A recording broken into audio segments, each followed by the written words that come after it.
Hey guys, it's Latoya here with InStyle Atlanta, and we're talking all things summer.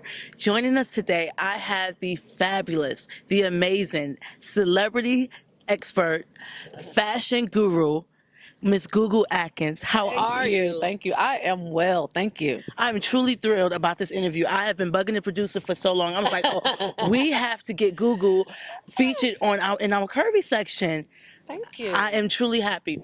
So we're gonna just jump right into this, and the people want to know: Okay. is your butt real? And how do you keep your stomach so flat? Oh my God. People ask that? They do. You know they do. No. They asked about the stomach thing, but I've never been asked if my butt was real. So, I mean, I know, and we're in Atlanta, and we live in a day and time where, everybody come to Atlanta to get their booty, Atlanta or Dominican Republic. And I get it, but black people been having booties, and I'm one of the people that already had one. You know what I'm saying? And, when you work out, it has a tendency to rise and look a little more full of its glory.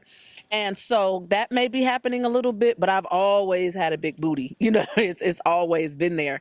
So no, I never, if I did anything, I might pinch on these arms a little bit or something like that, but no. And then, so how do I keep my stomach flat? It's kind of genetics. My family, we have small waistlines in our family. But I eat, pretty right. Like, I eat some bad stuff, but I make sure I drink my all natural juices. I make sure, I take, sometimes I need to take fiber pills, all natural stuff. I do that sort of thing, drink lots of water and stuff like that. Eating right and drinking water is just good for a lot of different things, skin, all of that. So I incorporate those two things, and that's kind of the secret to my success. Okay, so we got that out the way, y'all. I know y'all wanted to know, so there you go. Her butt is real. It's just she get it from her mama, and she eat bad stuff, but good stuff, and she's just blessed with a bad shape. Thank you. We're safe to say?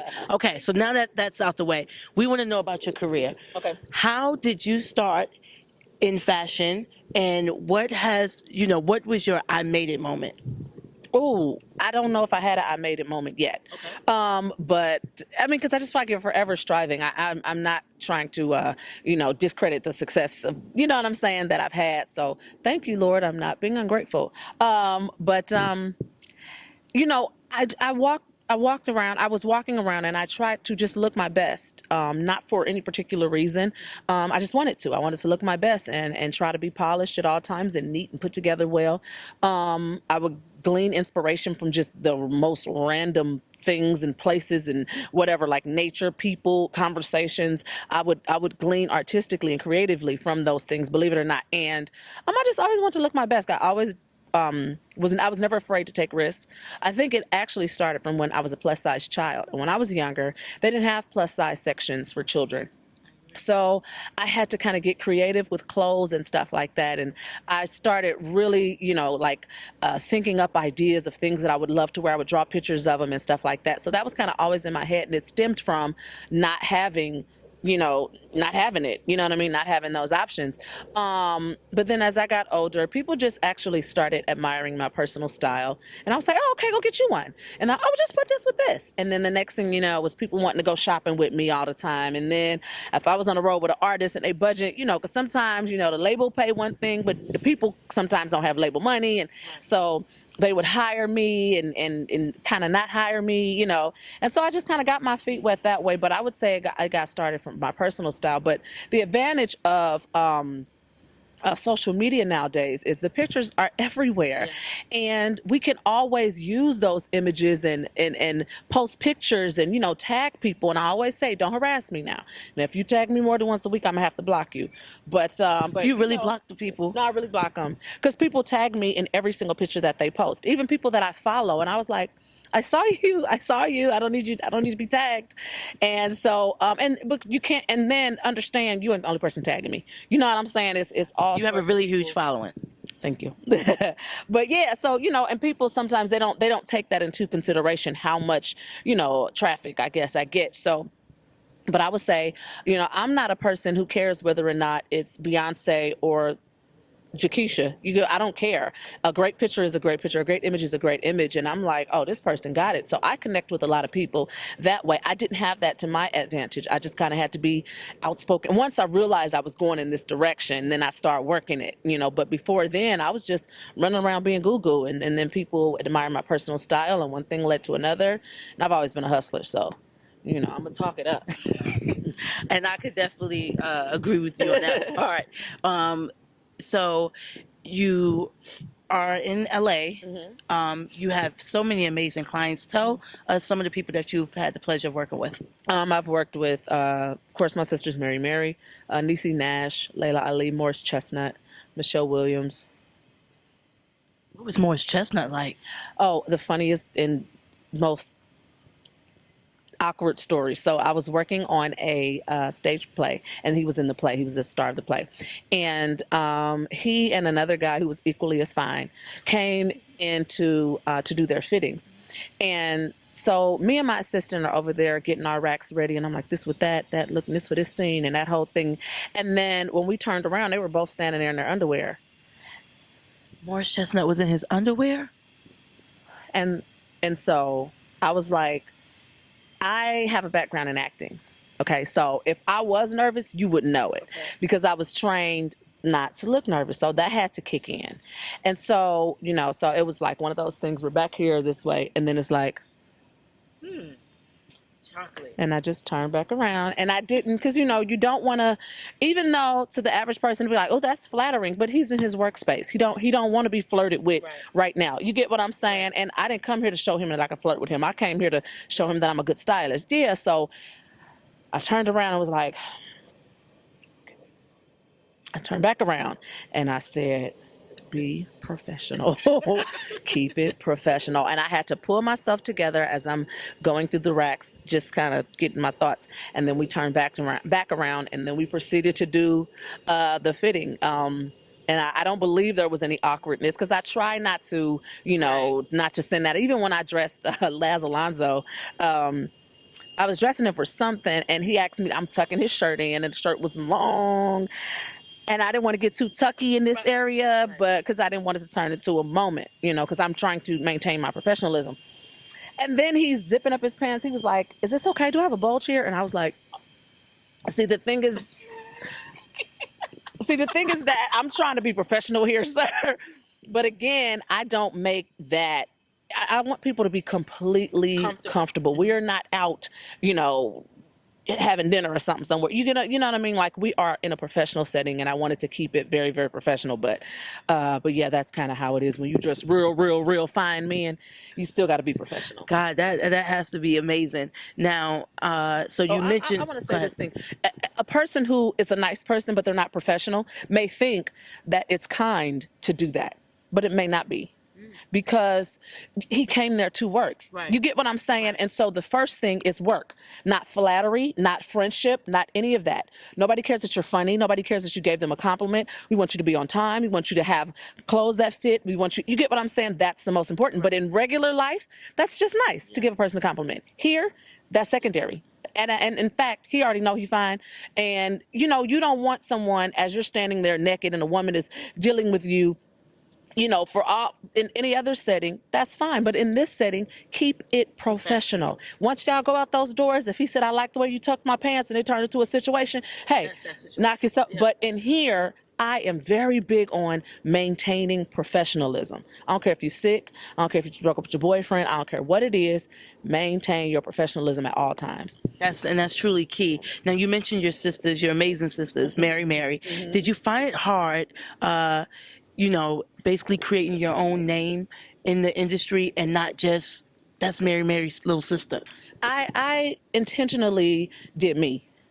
And I wasn't necessarily saying, like, I didn't have the mindset, like, I'm not them. Like, it's not what it is, because it's like, I'm grateful for the platform that they've given me. I'm on their show. You know what I'm saying? Like, they have been my most consistent and longstanding clients. So I give credit where credit is due, and thanks where thanks is due. And so, but I don't ride their coattails. I'm Mary's sister. I don't do that. If GooGoo don't cut it for you, or at this point saying that I'm on the Mary show, don't cut it for you, then it ain't gonna be cut. But just as I've traveled to getting to this space that I'm in, I just, something about that feel cheesy. You know what I mean? It's like I'm my own situation. You know what I mean? I don't really want to ride their coattail in that way because I don't do what they do.